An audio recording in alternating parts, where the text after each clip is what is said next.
উপস্থিত কেরানীগঞ্জ মডেল থানা স্বেচ্ছাসেবক দলের আহ্বায়ক জনাব মহাশিব কবির, উপস্থিত কেরানীগঞ্জ মডেল উপজেলা স্বেচ্ছাসেবক দলের সদস্য সচিব জনাব জহিরুল ইসলাম জুয়েল সহ আমাদের কেরানীগঞ্জ মডেল থানা বিএনপি সিনিয়র সহসভাপতি জনাব শামীম হাসান, উপস্থিত সাতটা ইউনিয়ন বিএনপি সভাপতি সেক্রেটারি সাহেব সহ আমাদের কেরানীগঞ্জ মডেল থানা বিএনপির অঙ্গ সহযোগী সংগঠনের শ্রদ্ধেয় নেতৃবৃন্দ এবং আমার শ্রদ্ধেয় স্বেচ্ছাসেবক দলের শ্রদ্ধেয় নেতৃবৃন্দ, ভাইরা, আপনাদের সবাইকে আসসালামু আলাইকুম। প্রথমত ঈদ মোবারক।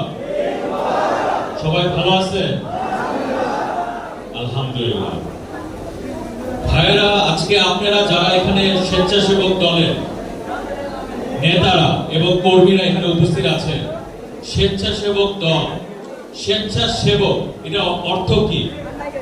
ভলেন্টারি, স্বেচ্ছায় ভলেন্টারি কাজ করা, স্বেচ্ছায় কাজ করা। অতএব আপনাদের অনেক বড় দায়িত্ব, এবং আপনাদের সংগঠন এখন বাংলাদেশে আপনারা হচ্ছে গিয়ে জাতীয়তাবাদী দলের একটি সংগঠন, তাই না আপনারা? অতএব আপনারা কিন্তু বাংলাদেশের সবচেয়ে বড় দল, বৃহৎ দলের একটি সংগঠনের আপনার নেতা এবং কর্মী, তাই না ভাইরা? অতএব আপনাদের প্রত্যেকের দায়িত্ব আছে যেন সুন্দরভাবে, ভালোভাবে কাজ করার, একই সাথে ঐক্যবদ্ধ হয়ে কাজ করার, মানুষের জন্য কাজ করার এবং স্বেচ্ছায় কাজ করার, এটা সবচেয়ে গুরুত্বপূর্ণ, তাই না ভাইরা?